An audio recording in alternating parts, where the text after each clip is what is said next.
Hey guys, what's going on? It's Colin from Ganadora Gaming here, and in today's video, I'm gonna bring you guys my top 32 Kissimmee Regionals deck profile. I played Floowanderezs, and I'm gonna show you guys the deck profile, some of the matches I had, some of the theories, and kind of the card choices I made. And without further ado, let's get right into it. I was gonna do an in-person deck profile, but they kicked me out before I got the chance to, so I'm gonna do it over Dueling Book today. But it's the exact same list that I used. So we'll start with the Baby Birds. So you just standard 3 Rabina, 3 Eaglin, 1 Stree, 1 Talkin. Nothing really to say here. These guys are, just the mandatory staples. Stree feels awkward with, Shizu's here now being a thing, so they can just shuffle back your target with Stree, like whatever you target off is Stree, since you have to declare it. They can just shuffle it, and then you kind of fizzle the summon. But it's still a good card. Against like any other deck, you still get to banish something, or try to recycle your own resources. Like these two work really well together. Like they can recycle your M pens or any spells that you need, anything along those lines. Then obviously play one of the best, just one of the best cards in the deck, Barrier Statue of Stormwinds. This card is actually just ridiculous. So many decks have a hard time outing this card, and it's just very oppressive. And then I played the one of DD Crow to search off a Rabina. Searching this on my opponent's turn if I don't already have Barrier Statue established against, especially Tier, just feels good. It's just another form of interruption that they have to deal with.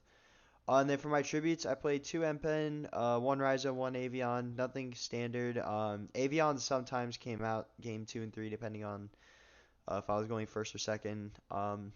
I'm very iffy on this card. It's not bad, but I was actually talking with one of my buddies, and I might test this in the future. But he actually was going 3 Empen and the 1 Ryza, which can feel bricky, but at the same time it's Fluandry, so you already have a decent chance of bricking. So especially with the Shizu tier, like if you mill 2 Empen and you're only playing 2, it's gonna be very hard to recycle that Empen back.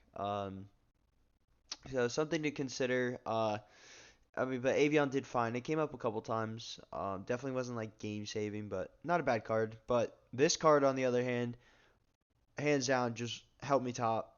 This card was just absolutely ridiculous. Ashizu's here. Every time I resolved it without Herald of Orange Light, it was an FTK. I mean, they practically just scoop at that point. Because they have to deal with this and then Barrier Statue on top of it. They can't play the game. It's just game over from there. Now for the spells, I played 3 Advent. This card is just insane. Gets you your field spell or any monster that you need. Really good for time as well. Gain that 500 life points. Super clutch. Then for the field spells, I played 3 of the map. You guys already know this card is just absolutely insane. Lets you normal, gets you an additional normal, lets you normal on your opponent's turn. So I played the one Terraforming as either a 4th copy of map or for the one of Mystic Mine. This card actually did come in pretty clutch today. Tier does have they can out it if they play the crime, if they have crime set when you activate it, or if they play the heartbeat, they can shuffle it back. But if they don't have crime set or they don't play heartbeat and you drop Mystic Mine on them, they can't really do much. This is a great card.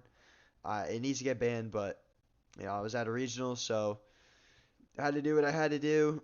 And then we played 3 pot, 3 prosperity. This was plenty. I didn't want to throw extravagance into because I just didn't see it necessary. I didn't really brick all that much at the regionals, and maybe I'm just the luckiest guy ever, but I really only hard bricked a couple times where I couldn't play the game, and that was actually one of my losses that I'll get into later. Was entirely because of bricking.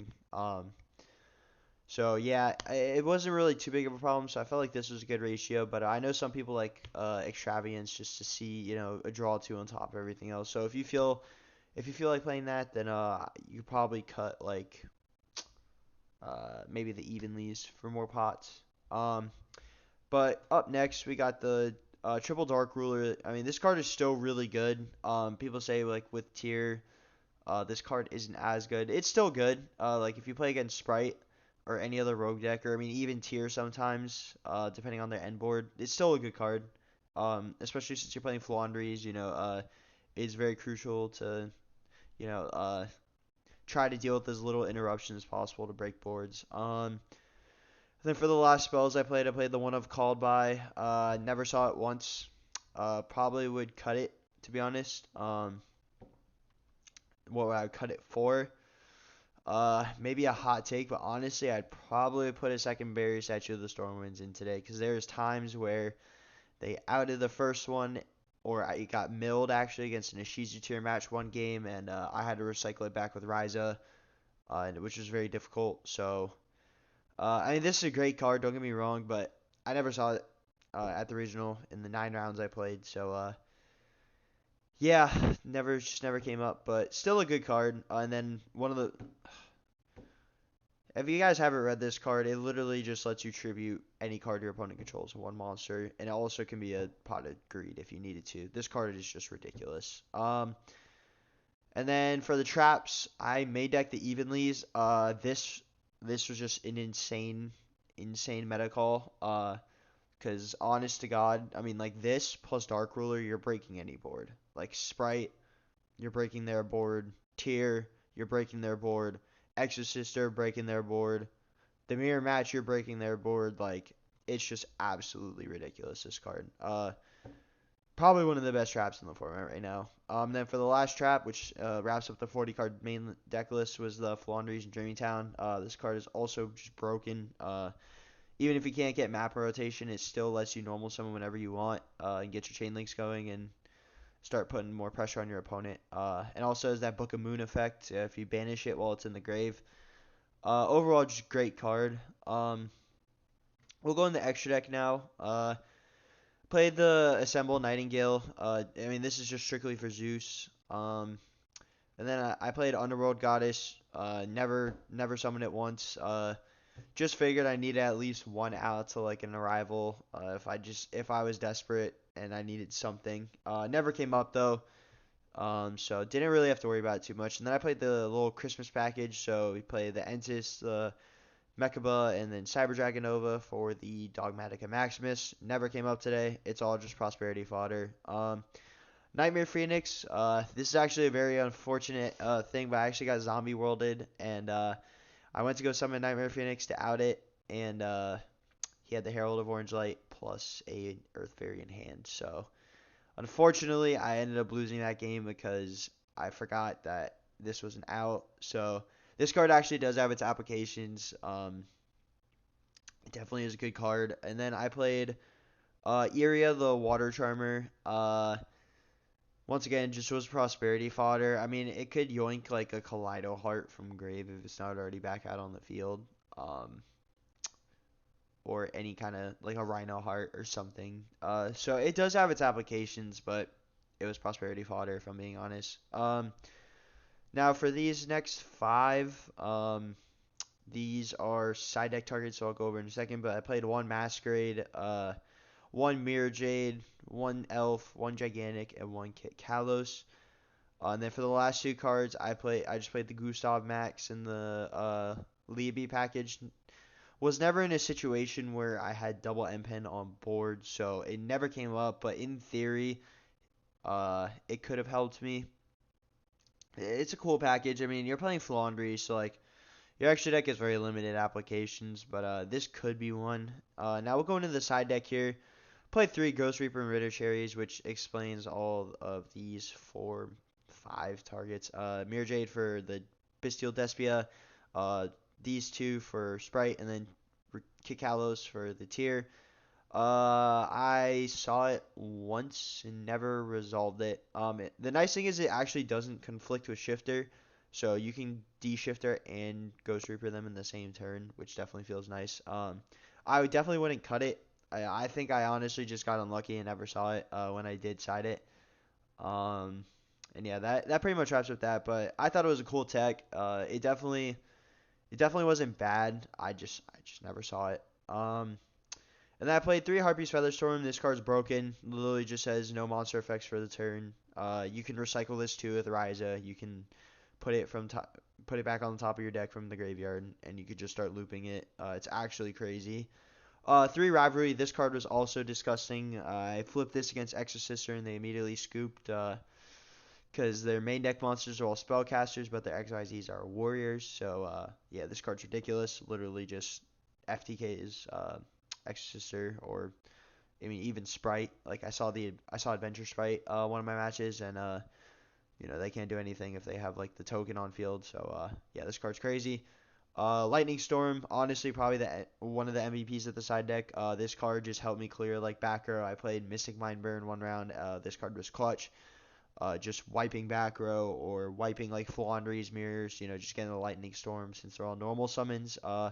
Great card overall. Would not cut it. And then the last 3 cards, just back row hate. So double Cosmic, 1 Feather Duster. Cosmic is still good because I mean, again, especially against like Mystic Mind Burn, for example, if they have the field barrier up, you can't destroy it. But this card just banishes. And the same thing for like the Runic Fountain. If you still running in a Runic Sprite, this card is great at helping out that. And then Feather Duster is just Feather Duster. Real quick, I'll go over the recaps of my matches that I can, at least the ones I remember. So round 1 was a draw versus Exorcister because I sat under Mystic Mind for 30 minutes. I should have scooped a lot earlier and just gotten myself into a game 3. But I have been playing Yu-Gi-Oh for a year now, so something I still need to learn. But yeah, so I ended up in a draw. And then round 2 was against Adventure Sprite, which I did beat. Um, yeah, my opponent didn't really know. He was a little iffy on the adventure package. So yeah, he kind of ran into some conflictions there. And then round 3, which is the game I actually just hard bricked. I mean, I literally did not see a single baby bird at all. I didn't even see Shifter. I just saw every card that I did not need to see. So my opponent just OTK'd me both games, and that was that. Not really much to say. You are playing, like, this is one of the biggest downsides of playing Floowanderezs is the deck itself. It is not super consistent. It tends to be very bricky. Um, I mean, you play the pots to try to even it out, but sometimes you just can't help it.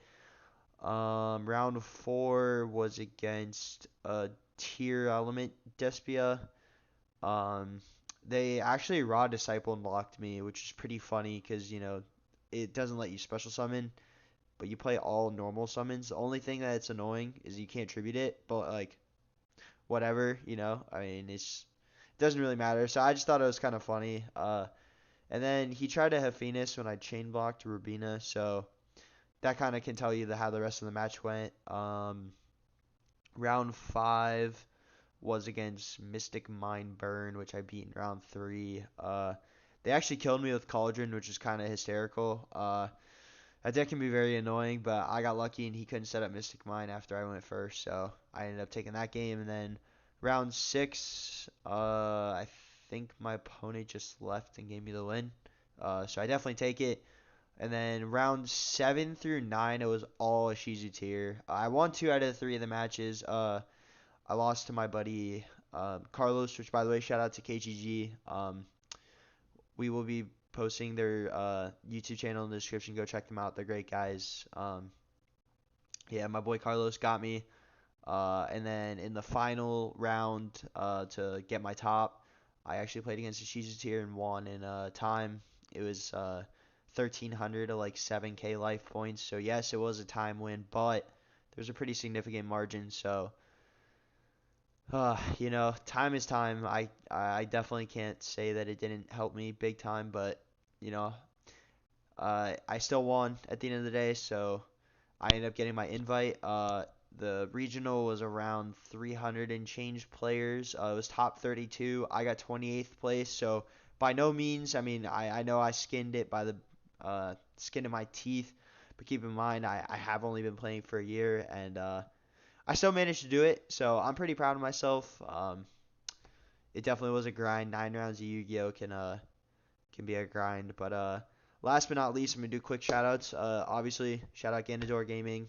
Make sure you guys like, comment, subscribe. Let me know of any changes you would make to the deck profile, or if you have any questions, or I don't know if you want to roast me. anything along those lines. And also shout out KTG, Kitchen Table Games. They're great people. They actually helped me play test a lot.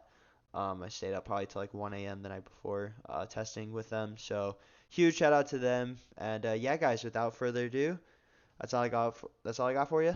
Peace out.